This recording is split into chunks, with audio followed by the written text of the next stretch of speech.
አንዳንድ ሀገራት የጦር መሳሪያቸውን ያጣሉ። ብዙ ሀገራት የኒውክለር የጦር መሳሪያ የሚያከማቹበት ጊዜ አይደለም።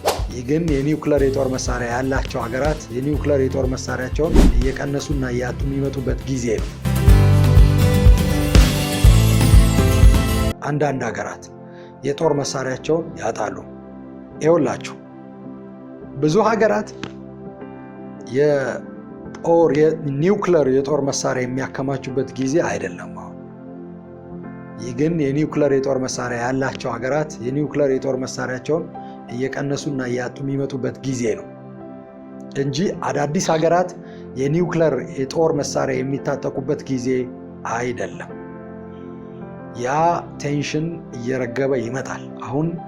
አሁን ላይ ተቀምጠን ስንነጋገር ላይመስል ይችላል። ነገር ግን ብዙ ሀገራት የኒውክለር የጦር መሳሪያቸውን እያጡ ይመጣሉ፣ እየቀነሰ ይመጣል እንጂ ብዙ አዳዲስ ሀገራት የኒውክለር የሚታጠቁበት የኒውክለር የጦር መሳሪያ የሚያከማቹበት ጊዜ አይደለም። ያ እየቀነሰ የሚመጣበት ጊዜ ነው።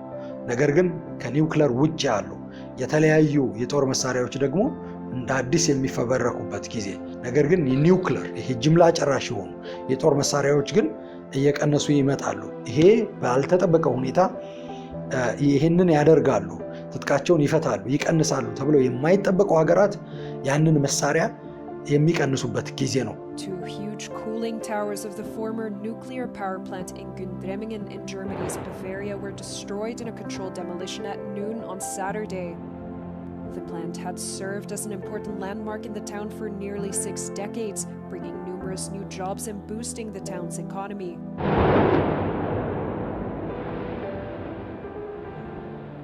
However, the removal of the cooling towers comes as part of the country's nuclear phase-out.